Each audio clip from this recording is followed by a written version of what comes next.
ლომებრ მყეფე, მტერთ სისხლმჩქეფე, იმერთ მეფე სოლომონ. ეს სიტყვები ეწერა კაცის ბეჭედზე, რომელმაც შეუძლებელი შეძლო. როცა ის ტახტზე ავიდა, იმერეთი თითქმის აღარც არსებობდა. ადამიანებს საქონელივით ყიდდნენ. მეფეს კი საკუთარი დედა და ბაბუა ებრძოდა. მაგრამ 17 წლის სოლომონმა გადაწყვიტა, რომ შეეწინააღმდეგებოდა ამ ბრძოლას და ქვეყანას ფერფლიდან აღადგენდა. ვინ იყო მეფე, რომელსაც მეორე აღმაშენებელი უწოდეს და როგორ დაამარცხა მან ოსმალეთის უზარმაზარი იმპერია. დღეს ჩვენ მოგიყვებით სოლომონ პირველზე, ლომზე, რომელმაც იმერეთს ღირსება დაუბრუნა.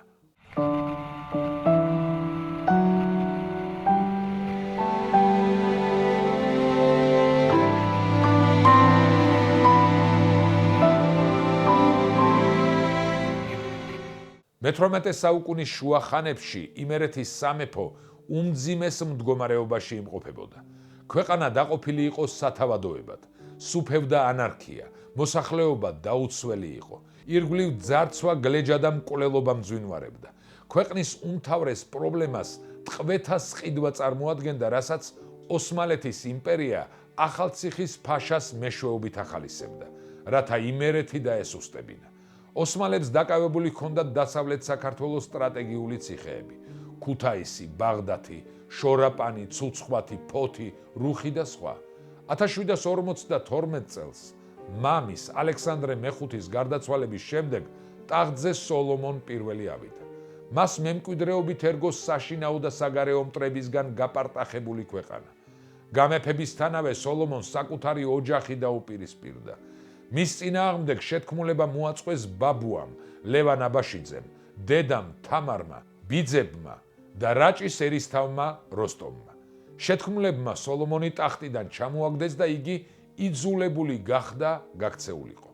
დევნილმა მეფემ დახმარება ახალციხის ფაშას თხოვა.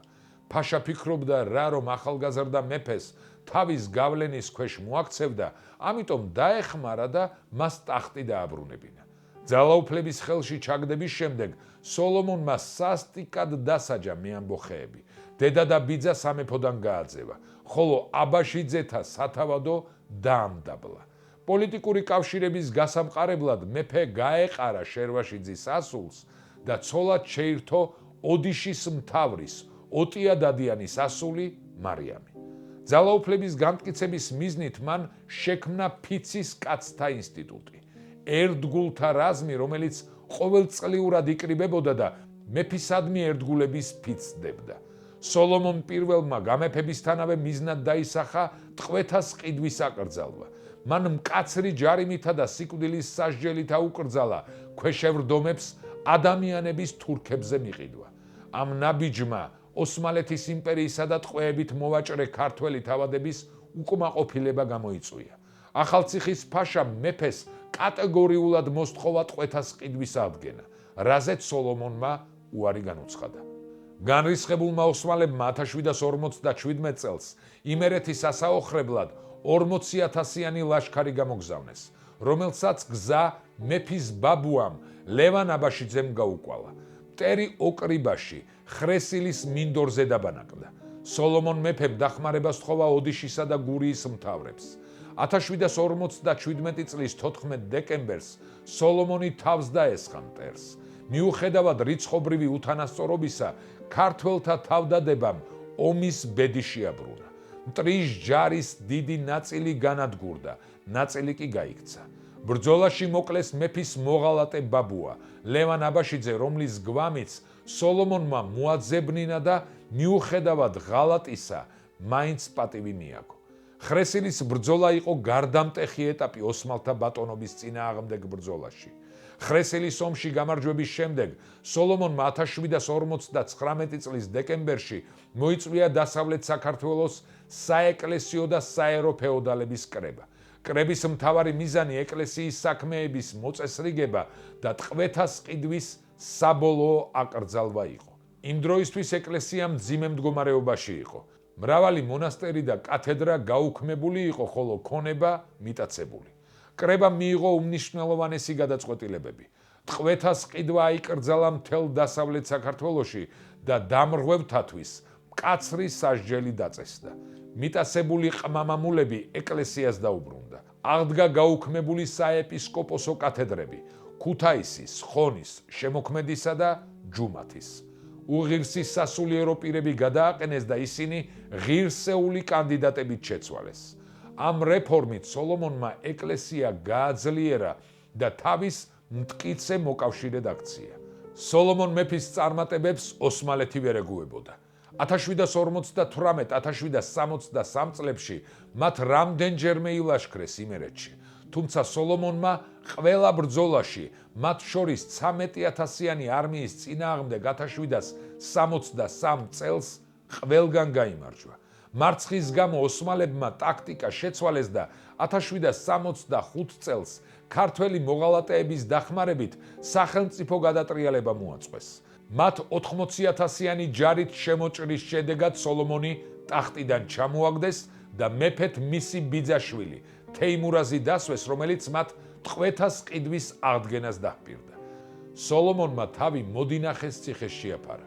მიუხედავად უმძიმესი მდგომარეობისა, მეფე არ დანებდა. 1768 წელს მან შემოიკრიბა ერთგული იმერლები და გადამწყვეტი ბრძოლა გაუმართა თურქებსა და თეიმურაზს. სოლომონმა დაამარცხა მტერი. თეიმურაზი შეიპყრო და მუხურის ციხეში გამოკეტა, რითაც ტახტი დაიბრუნა.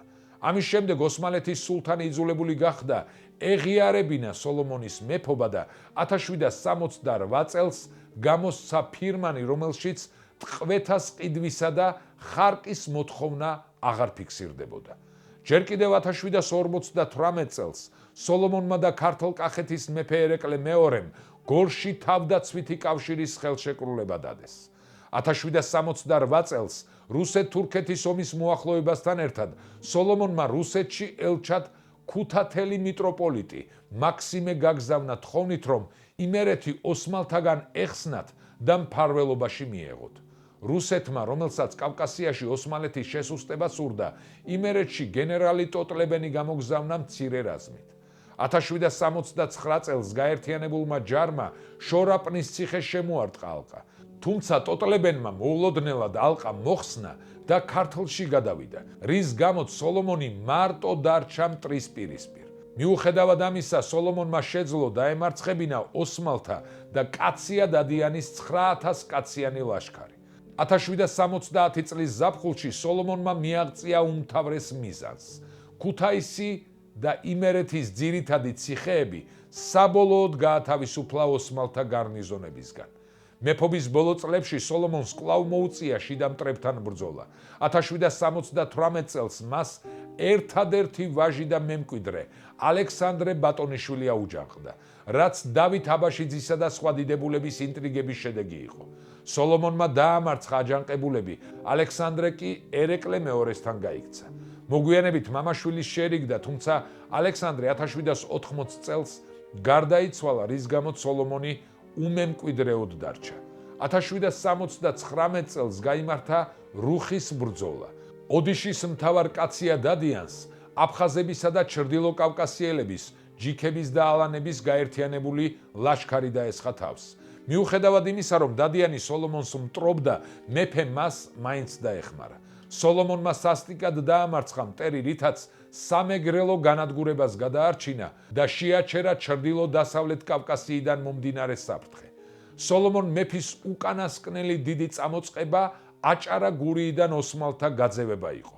1784 წელს მან გაათავისუფლა ქობულეთი და ჩაქვი, მაგრამ ოდიშისა და გურიის მთავრების ღალატის გამო ოსმალებმა ნაჭიშკრევის ვიწროებში ჩასაფრება მოაწყვეს. სოლომონი დამარცხდა და დიდი დანაკარგი განიცადა. ჩაქვის მარცხმა და პირადმა ტრაგედიებმა, შვილის, ძმებისა და მეუღლის გარდაცვალებამ მეფის ჯანმრთელობა შეარყია. სოლომონ პირველი 1784 წლის 23 აპრილს 49 წლის ასაკში გარდაიცვალა და ანდერძისამებრ გელათის ტაძარში დაკრძალეს. სოლომონ პირველმა მეფობისას ფაქტობრივად შეუძლებელი შეძლო. 1752 წელს გამეფებისას იმერეთის მოსახლეობა 60-70,000 შეადგენდა. მისი მმართველობის ბოლოს კი ტყვეთას ყიდვის აკრძალვისა და ოსმალთა განდევნის შედეგად ეს რიცხვი 130,000-მდე გაიზარდა. მან აღადგინა ეკლესიის ავტორიტეტი, დაამარცხა შიდა და გარე მტრები და იმერეთი ოსმალეთის სრული ოკუპაციისგან იხსნა. ისტორიულ წყაროებში მას დიდს და მეორე აღმაშენებელს უწოდებენ. დაგვიწერეთ თქვენი აზრი სოლომონ პირველთან დაკავშირებით. გამოიწერეთ კარდუს არხი და გაუზიარეთ ეს ვიდეო რაც შეიძლება ბევრს, რათა ყველამ გაიგოს ამბები საქართველოსზე.